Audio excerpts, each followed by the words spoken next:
Okay mga ka-trigger at welcome po muli dito sa ating munting YouTube channel at ito ang inyong Pinoy Firearms Instructor na gunsmith din naman at ngayon ay nagpalit na tayo ng taon at Happy New Year pa rin sa inyo lahat. So kagaya ng naipangako ko sa inyo yung mga tanong na gagawa natin ng video dahil tayo ay magpapakita ng firearms ay i-upload natin. So ang pagbibigyan natin ngayon ng sagot ay mula sa katanungan ni Celso Gonzales. Sabi niya, paano po magbaklas at magkabit ng hammerless at the hammer na pistol? Okay, ibig niya sabihin the hammerless ay striker. At saka yung the hammer na pistol. Eh wala naman siya, wala ka naman binanggit kung anong brand at model ng baril. So, sabi mo ay hammerless. So, ang babaklasin na ngayon natin ay Glock. Okay. Actually, ito ay Glock 17. Kulay pink nga lang. Pambabae. Okay, kulay babae ang ano. So, ito ang babaklasin natin ngayon.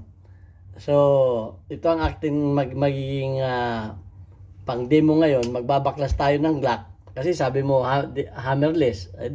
Ito, hammerless, striker. Wala ka naman sinabi. Kasi iba-iba naman ang pagbabaklas din ng mga brand at model ng mga baril. So yan, at papasalamatan ko lamang kayo muna dahil sa tayo ay 49,000 na. Kaya maganda ang pasok ng 2026 sa atin dahil going to 50k na ang ating mga subscribers. At maraming salamat sa inyong pagla-like at pag-share ng ating mga videos.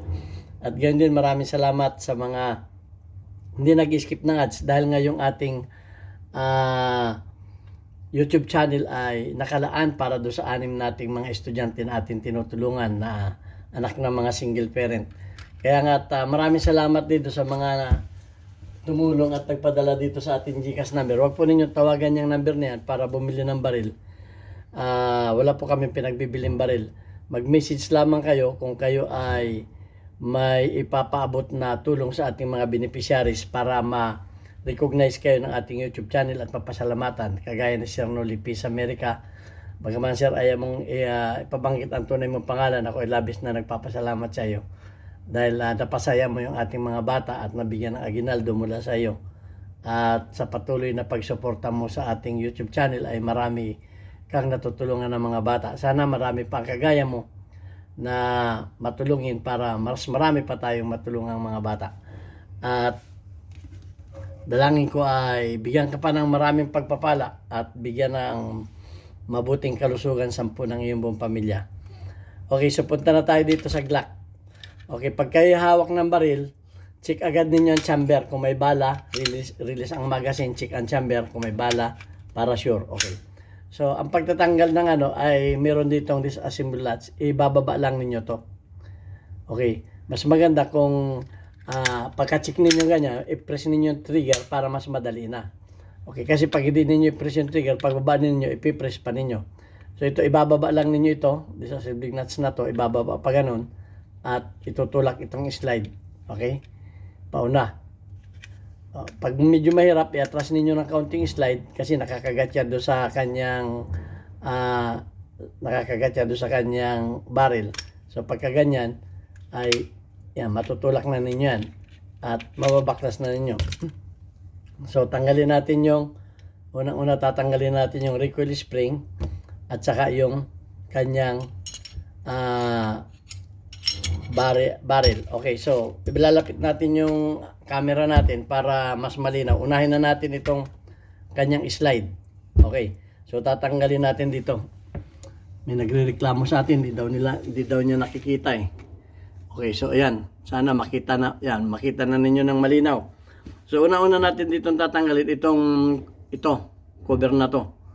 So ang pagtanggal niyan kung may makikita ninyo dito, ayan, ay meron itong sleeve dito. I-atras ninyo to. Ayan o. Yan, kita ninyo ha. Tapos kakabigin ninyo pa harap yung sleeve na yon. Yung sleeve ng kanyang striker. Kasi nakalakyan dito. Pag kinabig ninyo yan paabante, matatanggal ninyo ito. Kasi pag hindi ninyo ginawa yon, hindi ninyo matatanggal yan. Yan o. O madali matanggal, di ba? ingatan lang ninyo itong kanyang spring dito. Ayan o, tanggal na ninyo dito. Ang kinabig na, kasi nakalak ito dito, kinakailangan i-atras ninyo dito sa may pairing pin dito. Kinakailangan ikabigin ninyo yan para ano. So yun. Pag natanggal na ninyo yan, tanggal na ninyo itong cover na to dito, matatanggalan ninyo kanyang striker pin. Yan o, kanyang striker. Ayan. Okay. So, pag natanggal ninyo yan, matatanggal na rin ninyo itong kanyang extractor. Ito yung kanyang extractor. Ayan o. Yan yung extractor niya. So, para matanggal yung extractor, itong kanyang safety pin block ay ibababa ninyo. Tutulak lang ninyo pababa para matanggal ninyo to. At sungkitin lang ninyo siya dito. Yan. Nalalaglag na lang yan kusay. Okay, ibababa ninyo yan. Kuha tayo ng maganda kung meron tayong tiyanik. Okay, kuha tayo nito. Bababa ninyo ganyan. At yun, tanggal na. Tanggal na yung kanyang extractor. At huwag na nyo basta-basta itong ano, kasi tatalsik yan pataas. O, tatanggalin na rin ninyo itong, may spring kasi ito dito sa loob. Yan. Ganyan lang. Kasi madaling tanggalin ito eh. Tatanggalin ninyo yung kanyang firing pin safety block. Ayan na. So, tapos tatanggalin na rin ninyo itong kanyang spring ng kanyang extractor. Ayan, mahaba yan. O yan, malilinis na ninyo. O, ganun lang, kadaling matanggal yan. Wala na. Tanggal na yan lahat. Wala na, yan lang ang laman niya sa loob. So, gusto ninyong tanggalin ito. Itong spring na to. Ito ay may lock dito, magkasaklob. So, ibababa ninyo. Bababa lang ninyo to. Mas maganda kung ito ay, ang ginagawa ko dyan, para mas madali, ay dito ko nilalagay kasi mahirap maghawak. Okay? Saglit lang. Yan, mahirap kasi maghawak. Kasi pag ibinaba ninyo yung spring, ay minsan bumababa din ito. Pero para hindi bumaba yan, nilalagay ko dito. Yan. Hindi ko naman iniipit para nakahawak lang siya dyan. O, lalapit natin. Yan, ganyan. So, ibababa ko tong spring na ito para matanggal natin yung lock do sa dulo. Yun. Ingatan lang ninyo, napakalit lang itong lock na to. Yan. Tanggal na yung lock. Malit lang yan. Tapos matatanggal na ninyo yung spring. Tanggal na ninyo yan. Tanda ninyo. Matatanggal na ninyo yung kanyang sleeve. Actually, ito yung ating kinabig kanina para matanggal natin yung plastic cover sa likod. O, matatanggal na ninyo ganyan. Tatandaan ninyo yan. Mas maganda kung may camera.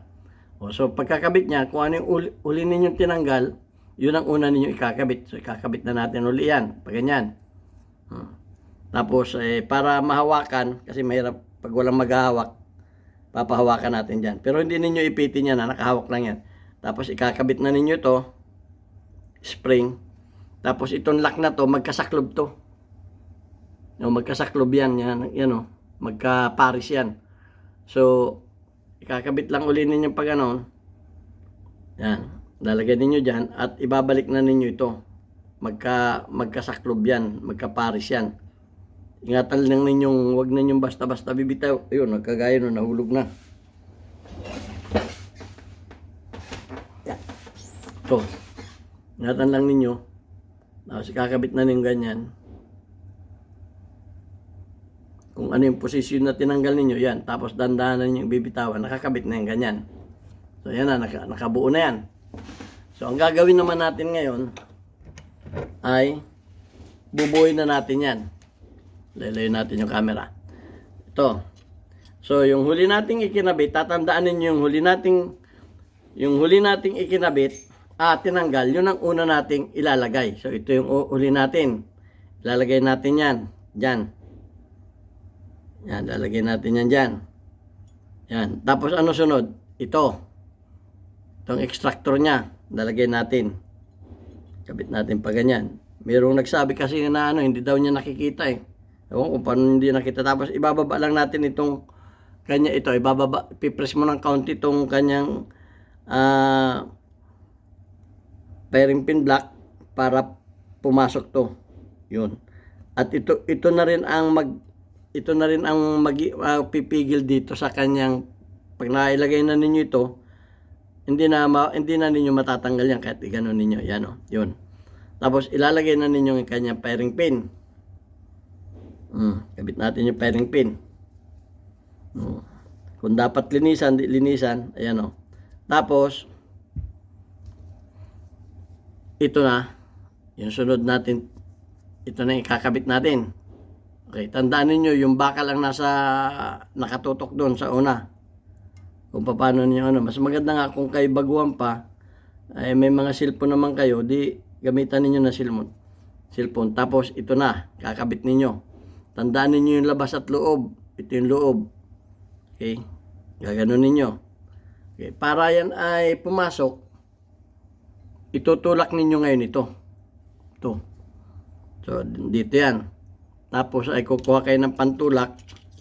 Ingatan ninyo dahil pag yan, lilipad yan. Ito, itutulak ninyo to.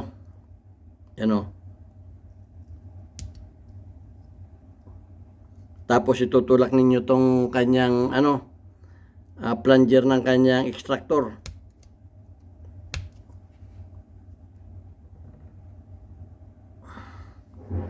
Tatalsik yan pagka mas maganda yung bilog. Kuha tayo ng bilog na pantulak.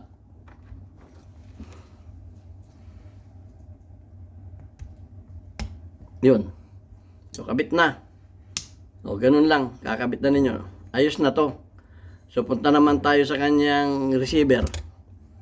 Okay. Yung receiver niya ay tatanggalin ninyo itong dalawang pin. Okay. Unahin na natin yung maliit. Tanggalin natin yung pin. Okay. O, ito yung una. Ito yung huli natin kakabit mamaya. Pin. Pagkatapos, yung malaking pin. Tanggalin din yan. Yan ang medyo mahirap-hirap tanggalin. Dito natin padaanin yan. O, isapin na natin dito. Gagamit na tayo dyan ng martilyo. Ito yung martilyo natin.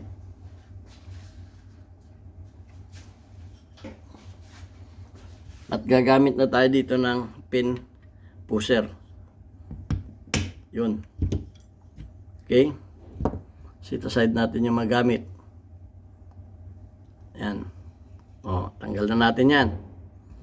Pag natanggal na natin itong dalawang pin na to, yan, dalawang pin. Matatanggal na natin itong kanyang slide stop. Yan, yung kanyang slide stop. O. Yan. May nagrereklamo, hindi daw nila nakikita. Awan ko ba paano. Pagkatapos niyan, susungkitin ninyo itong kanyang bakal na to, susungkitin ninyo dito, yung pinakang bridge niya. Yan o. O, tanggal na yan. Pag natanggal ninyo yan, tatanggalin ninyo itong pin na to dito. Okay? Pwedeng itulak lang yan eh. Yun. Tulak lang ninyo yan. Ito yung pin. Plastic pin kalimitan. Plastic pin ito eh. Pag natanggal ninyo yan, matatanggal na ninyo yung kanyang trigger assembly. Ito. Para matanggal ninyo yan, ay kinakailangan sungkitin ninyo siya dito. Kung hindi, madadala naman yan. Pero kung mahirap dalin, ay sungkitin ninyo itong dito. Ito, sungkitin ninyo to. Yun. Yan o. Tanggal na. Ganyan lang. Wala na kayong tatanggalin dyan. Ano pang gusto ninyong tanggalin? Kung gusto ninyong tanggalin itong itong kanyang release magazine button, meron niyang pin doon. May pin yan doon. Medyo mahirap lang makita. Susungkitin lang ninyo. Tatanggalin lang ninyo sa kanyang pagkakawit. Ito.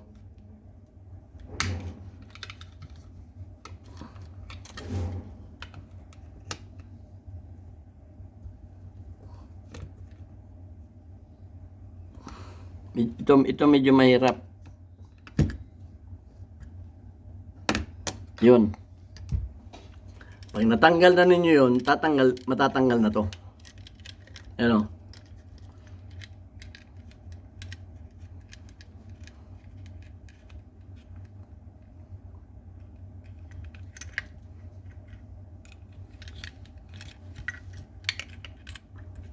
Tuloy nakasabit yung kanyang pinakang pin. Susungkitin natin yan. Ito ang mahirap ipakita sa inyo dahil nasa loob. Ayan o. Pwede naman ninyong, kung mabubunot ninyo yung pin, pwede mabunot. Tingnan natin kung mabubunot yung pin. Yan, o ito. Para ma-explain ko sa inyo kung paano yan. Okay? Itong pin na to, may pinapasukan yan. At ito yung sinungkit ko kanina, nakaganyan yan dyan. Kaya yan pin yan ang nagko-control dito para bumalik. Spring ito. Spring pin, nandyan yan. Ito ay nakasuksok. May pinapasukan ito doon sa loob. Doon oh. May pinapasukan yan doon. Yung sinasabi, hindi ninyo makikita. So yan. Ganun lang ang pagtanggal yan. Wala na kayong tatanggalin dyan. Wala na. Okay? So,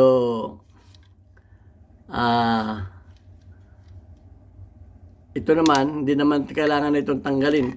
Ang pagtanggal naman ito, ipipress, may spring din yan dito, ipipress lang ninyong ganon. Yan, lalabas na yan. Oh. Yun. Yan lumabas na. Oh, wala na. Ubos na. Ganon. Prines ko lang ito. Itong spring dito, may spring ito dito. Na flat. Yun. Press lang na gano'n yan, oh. So, ito ang huli natin tinanggal. Ito din ang una natin kakabit. Okay. Pagkakabit niyan, ipipress ulit ninyo yung spring na yun para pumasok yan.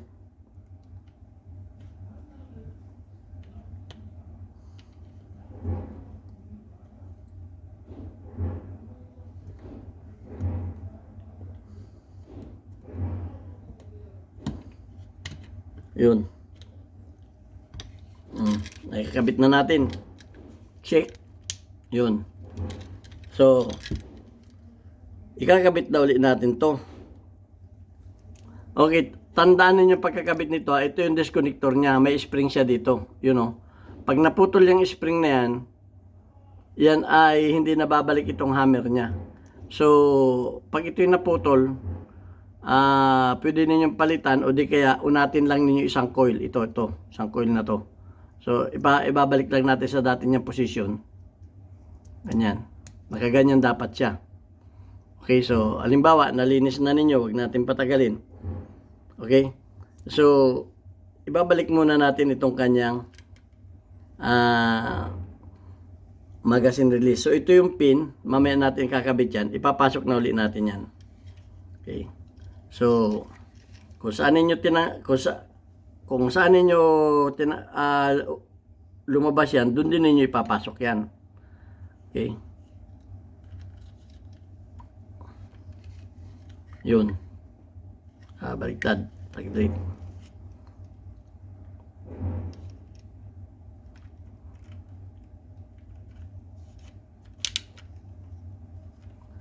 Actually, ambidextrous ito. Pwede ninyong baliktarin yung kanyang, pwede ninyo siyang baliktarin. Gusto ninyo. Papasok lang ninyo sa tamang posisyon yan. Tamang posisyon na. Tapos, ilalagay na ninyo ito. Siyempre, kung saan ninyo yan nilagay, hindi na ninyo makikita yung paglagay pag ganyan, no? Yun. So, maganda, may gamit tayong long nose. Ipapasok lang ninyo ito doon sa gitna. Uy. Dali. Medyo ito, mahirap magpa-shoot nito.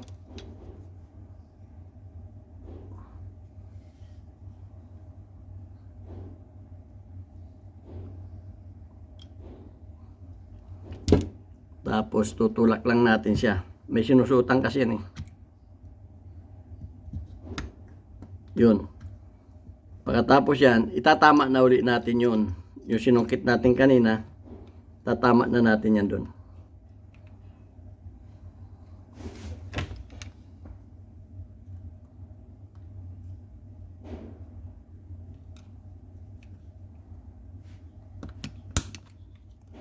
Yan o. Okay, yan na. So, ngayon, ibabalik na natin to. Yan yung trigger assembly. Ganon rin lang. Yan o, papasok natin pa ganon. Dali lang yan. So, shoot lang natin siya dyan. Yan. Yung trigger niya. Tapos, salpak na uling ganon. Yun. Pwede na natin ikabit itong pin na to. Dyan. Yung ganon lang kadali. Pagkatapos, kakabit na natin to. Okay. Ganon din ang ano niyan.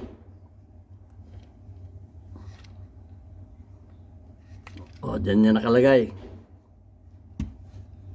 Yun, kabit na. Tapos, susunod ito. Kanyang slide stop. Kakabit na natin yan doon. Yun. Pagkatapos, lalagay na natin itong kanyang pin. Ito. Yun, kalagay na yung pin. Pagkatapos, ito na. Okay, sisiguraduhin lamang natin na yung kanyang spring ng return spring ay nasa ilalim, nasa baba. So, kakabigin lang natin, papasok natin na gano'n. Ayun na. So, gano'n lang kadali yan. Oh. Ito naman, bubuhin na ulit natin. Lalagay natin itong kanyang barrel. Lalagay yung kanyang spring. Okay. Tapos, bubuhin na natin na pa gano'n.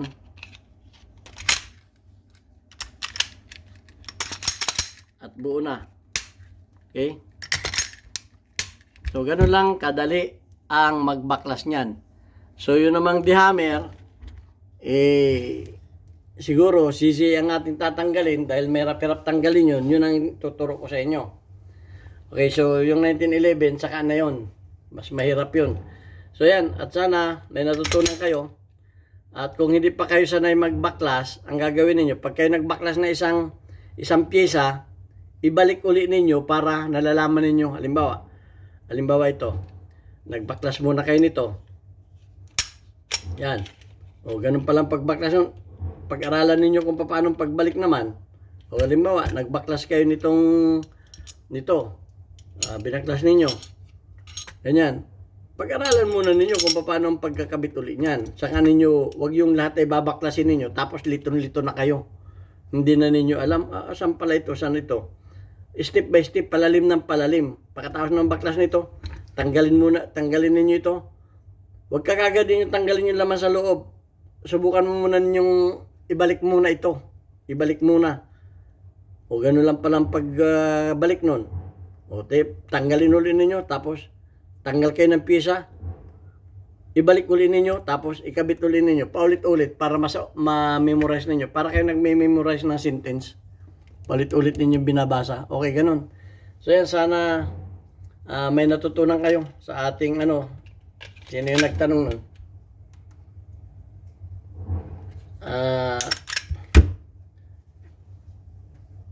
At babasahin lang natin yung ating ang nagtanong nun ay kalimutan ko na yung nagtanong. So babasahin lang natin yung ating community spotlight natin ay shout out kay Milo Maranan, meron kang 87 engagement. Shout out kay OFW Palaboy, meron kang 1 engagement.